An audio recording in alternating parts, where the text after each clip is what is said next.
Peace. Shalom. Hatap. Welcome back to another random reading of the I. And we're reading this out of our book, The Saturn Myth by David N. Talbot.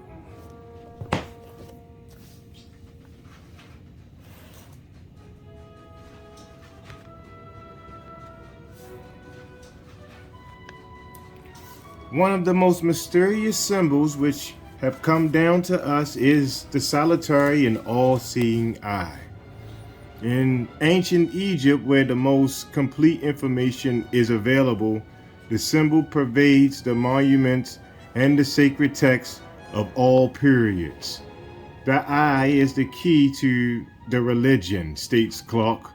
Yet no archaic sign has been less understood than the mystic eye. The eye is the commonest symbol in Egyptian thought and the strangest to us. Is the eye, as almost uniformly asserted, the solar orb? Nowhere is the weakness of solar mythology more apparent than in its handling of this puzzling symbol.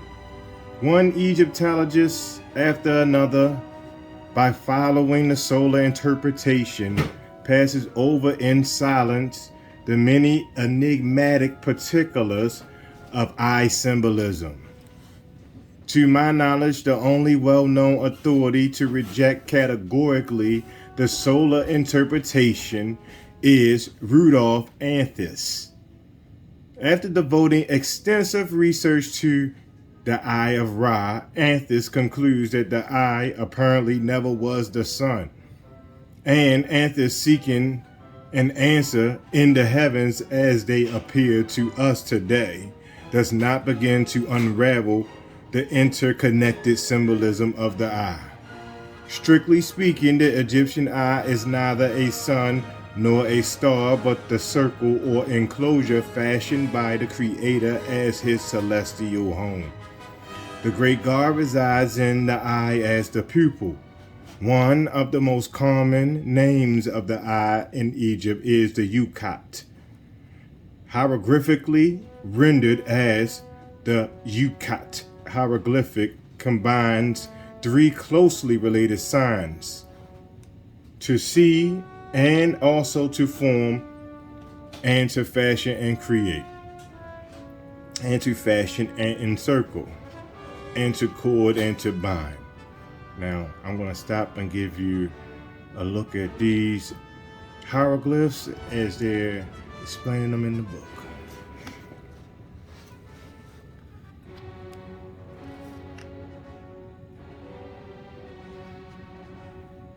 Please don't forget to screenshot if you'd like to read along with us.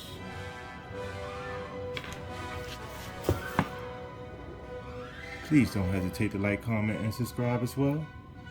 Your feedback is greatly appreciated. Now back to us. Thus, the God has his home in the Yukat, or the eye. I am the eye, I am he who dwelleth in the eye. Enter thou in peace, Imhotep, at rest, into the divine eye. A coffin text reads, I am Horus in his eye, while the Horus magical papyrus states, I am Shu under the form of Ra, seated in the middle of his father's eye. In the Book of the Dead, one finds, I am the pure one in his eye. I am he who dwelleth in the middle of his own eye. Thus does the great God reside in the enclosure of the eye as the pupil. Praise be to thee, O Ra, exalted Sakhm, age one of the pupil of the Yukat eye. I am the Yukat. I sit in as the pupil of the eye. God, the pupil of whose eye is terrible, is thy name. When the text speaks of Eye of Ra, who is then in his Aten, who recognizes that the eye is the Aten, for the Egyptians treated the eye sign and a 10 sign as interchangeable symbols. Just as the A10 constituted the protective enclosure, so did the eye. O Osiris knew, and the eye of Horus protecteth thee, it keepeth thee in safety. He is Horus encircled with the protection of his eye. My refuge is my eye. My protection is my eye. I am the dweller in the eye. No evil or calamitous things befall me. Such references surely indicate that the eye is not the sun or the sun god, but the goddess, in whose protective womb the sun god dwells. As a matter of fact, those Egyptian ritual presents the goddess under many names, all primary figures of the golden or of the goddess received the appellation Eye of Ra. This includes, among others, Isis, Hathor, Nut, Sekhet, Aset, Mahut, Baset, Tefnut, and of course, the goddess Yukat Eye. The complex meshes of eye symbolism states clock are woven all around the Egyptian goddesses, and she cannot be understood or compared with other goddesses until they are unraveled. Yet, while Clark notes several interesting associations of the eye and goddess, he fails to discern the eye's root character as the protective enclosure. Only the direct identity of the eye and cosmic womb will explain its context in the ritual. The child who is in the eye of Horus have been presented to thee. I am he whose being has been molded in his eye. Horus is said to rear and nourish the multitudes through the unique eye, mistress of the divine company and lady of the universe. The very goddess whom the text depicts as the eye of the primeval sun are also called the house, as we should expect. As to the identity of the eye and the temple, Egyptian sources leave no room for debate, though I know of no Egyptologist to observe the connection. The temple of Karnak is the healthy eye of the Lord of all, a striking parallel to the Sumerian temple as the house of Eye of the land. In the book of Pylons, Ra harkens back to the remote age when I was in the temple of my eye, while the book of the Dead speaks of the son of Osiris residing within the temple of his eye in Anu. Elsewhere, one finds the primeval sun coming forth in the sanctuary of my eye. Of course, no one who automatically thinks sun when reading eye is likely to reflect on the overlapping symbols of the eye as a band or enclosure. Nor can one so trained meaningfully explain why throughout Egyptian ritual the eye appears in conjunction with the crown. In the Egyptian mystery play, the king is commanded, "Take thou thine eye, hold to thy face," and the command is carried out by placing the crown upon the king, for the crown, as the symbol and seat of royal power, is called the Eye of Horus. The pyramid texts say, Horus has given you his eye that you may take possession of the Uric crown. O king, stand up, don the Eye of Horus, that you may go forth in it, that the gods may see you clad in it. As to the identity of eye and crown, one should not ask for more explicit statements than these. I wear the white crown, the Eye of Horus, O Osiris the king. I make confirm the eye of Horus on your head, a headband. I give you the crown of Upper Egypt, the eye which went up from your head, the circle of glory issued from the central sun. If the gods wear the eye as a crown, so also does he take the eye as a throne. And this relationship of the eye and throne helps to explain the hieroglyph for Osiris, in which the two symbols appear.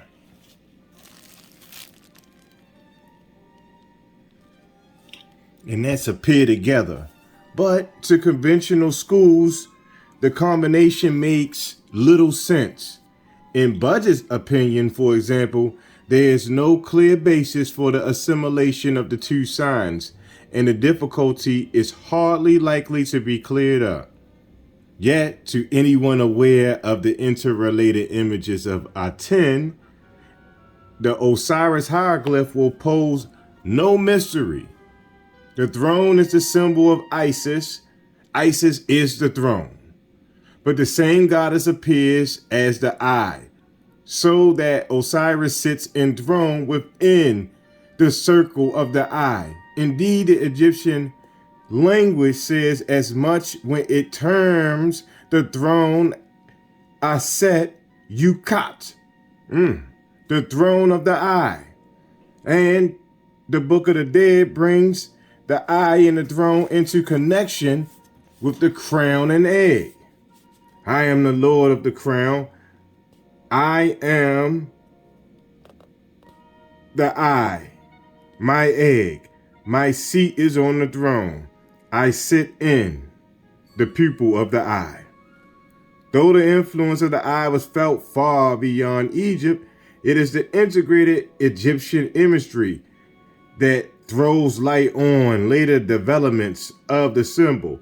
While the text sometimes speaks of two eyes, the section on the cosmic twins, fundamentally there is only one eye of the great God. I am Ra, who wept for him in his single eye, states the coffin text.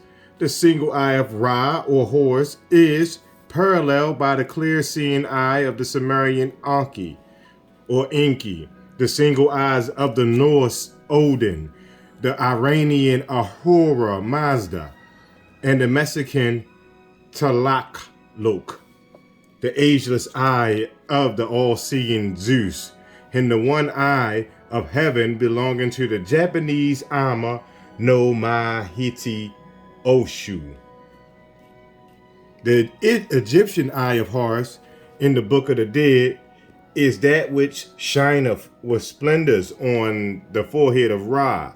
One can easily understand how subsequent generations, possessing only conceptions rather than perceptions to guide them, gave the great god increasingly human form, translating the central eye into a legendary third eye, which in Hindu representation appears as little more than a decorative jewel. The single eye of the Cyclops belongs to the same class of the images. If the eye is not centered on the forehead, it may be located on the breast, as in the case of the Hindu demon Kabandaha, slain by Rama, and the headless man encounters by Fion Sin and Calalite in Celtic myth. The pupil of the eye is the heart of heaven. Surely no one can properly evaluate the fanciful one-eyed giants of the classical and medieval age without first taking into account the celestial eye, which left a mighty imprint on the earliest rituals. The Cyclops, or wheel-eyed giant, corresponds in many ways to the god Odin of Norse mythology. Odin's all-piercing eye is also a giant wheel. In ancient cosmology, nothing is more explicit than such imagery of the enclosed sun. If the experts have failed to unravel the mystery of the eye or eye wheel, the failure is not due to a lack of evidence, but due to the habit of the researchers who from the start exclude the enclosure from the mythological investigation. All right. And that brings us to the end of this reading.